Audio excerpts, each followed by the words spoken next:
Hi guys, welcome to another episode of Faith Fridays.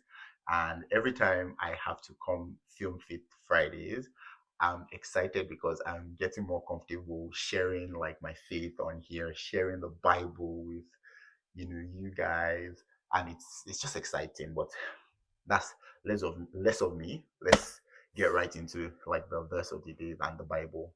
So this week I was studying Psalm 23, and the verse that stood out to me is Psalm 23 verse 1, which I think everybody knows, every Christian knows. It says, the NKJV, the Lord is my shepherd, I shall not want. The NLT, which I like, really says, which I really like, says, the Lord is my shepherd, I have all that I need. When I was studying this verse, something just told me to go um, Google who a shepherd is, and I'll read that to you. The first thing that came on Google was a shepherd is a person who tends, herds, feeds, or guards flock of sheep. And it began to make sense to me. If this is the job description of a shepherd provides, a shepherd protects, a shepherd leads, a shepherd guides, a shepherd directs. If this is the job description of who a shepherd is, then it makes sense that I have all that I need. The Lord is my shepherd. I have all that I need. Inherently, as human beings, what we are working for, what we need, we want to be okay. We want to have food, shelter, clothing. We want to be, and in that sense, that those three things provides a sense of security for us that okay, we won't lack anything. We are good as long as I have a roof over my head, as long as I can provide for my family, as long as I can feed my family, clothe my family. That's a sense of security. Now, the Bible telling us the Lord is my shepherd, I shall not want, gives us that security that everything I need, God will provide. Are you catching the drift? And it was so profound to me. That was so profound to me. It's almost like it takes off like this burden. This is the job description of who a shepherd is. And the Bible is telling me the Lord is my shepherd. I shall not want. Now, let's even say this was David writing this, right? In John chapter 10, I think chapter 10, verse 11 says, let me read it for you. In John chapter 10, verse 11 says, um, let me, if I can find it. Okay, it says, verse 11. Yeah. So John chapter 10, verse 11 says, I am the good shepherd. The good shepherd gives his life for the sheep. This is Jesus telling us now, not only is he a shepherd, he is a good shepherd, and he gave his life for his sheep. And that is so profound. He is the good shepherd. So even better than a shepherd, a regular shepherd, the good shepherd, this shepherd will literally give his life for you. He has already given his life, in fact. So how much more provision, protection, leading, direction, all those things that inherently as human beings we look for, that is already taken care of because he is the good shepherd. He has already given his life. So how much more these smaller things, right? But there are times that I find myself wanting. There are times that I find myself needing. There are times that I find myself looking for something and being worried that, oh, where's my next meal coming from? Where is my next job? Where is my next da da da? Put what you're looking for there. Verse 2 of of Psalm 23 says, He makes me lie down in green pastures. He makes me.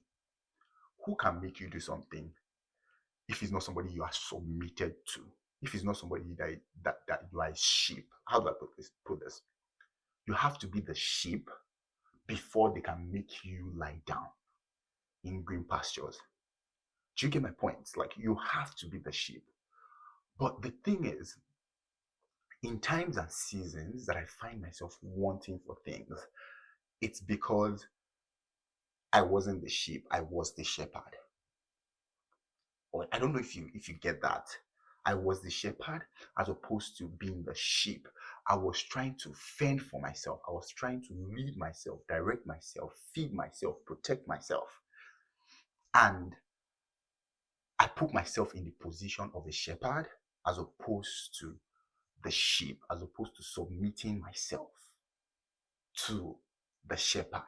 For the shepherd to be able to lead and direct the sheep must trust the shepherd. The sheep must put his entire trust in the shepherd. Growing up, they will tell us that the sheep does not think for himself. The sheep follows the flock, follows what their friends are doing, um, follows the leading of the shepherd. Let me read verses 12 to like 14 of John 10 to put more context into what I'm saying. So, verse 12 starts and says, "But a hireling, he who is not the shepherd, one who does not own the sheep, sees the wolf coming and leaves the sheep and flees, and the wolf catches the sheep and scatters them. The hireling flees because he is a hireling and does not care about the sheep." Thinking about this, God created us. We are only God owns us as Christians, as believers. God owns us. God created us, and we are only like just stewarding God's vessels on this earth.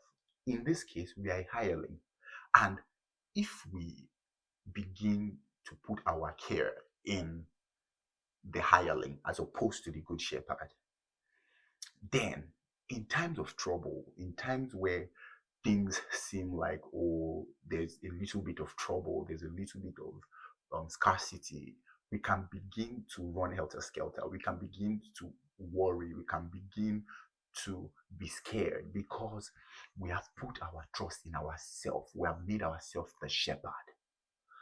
Another situation would be you made your job the shepherd. God gave you the job. God is the source, is the shepherd. He provided that job for you. But along the line, you made your job the shepherd, and now maybe you fell sick or something happened. They fired you at your job. You are running helter skelter. You are worried. You're scared. Why? Because that job is your shepherd, is had become your shepherd, and you forgot your true shepherd, who is Jesus Christ, who is God. If you understand that God is my source, you understand that no matter what happens to this job, no matter what happens, if they fire me today, God is going to provide another one for me, because if He can provide me this one, because He's my shepherd, He will definitely provide the other one for me, another one for me. He will definitely provide for me, basically. Care for my needs. That's part of His job description. A shepherd is somebody that tends, cares, protects, guards, herds the sheep. So if we have made other things our sheep, our shepherd, we have to best believe that we have to run to those things to, do what the job description of a shepherd has said. But thank God for mercy. Thank God, because we can always come back, right? In the same vein, some of us might have made our family members, our friends, our people around us, our shepherds, as opposed to God. And again, these people don't have the capacity to be the good shepherd. They don't have the capacity to do what God can do for us. They don't have the stability. God is the only person that cannot change. Is immovable, is unchangeable. Every other thing can change. Every other person can change. Every other situation can change. So best believe that making and allowing God to be your shepherd, you cannot want. You have all that you need.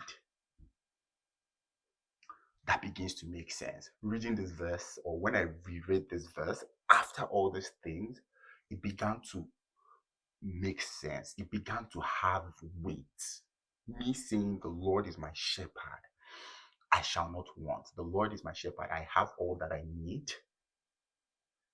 begins to carry so much weight, as opposed to just saying it.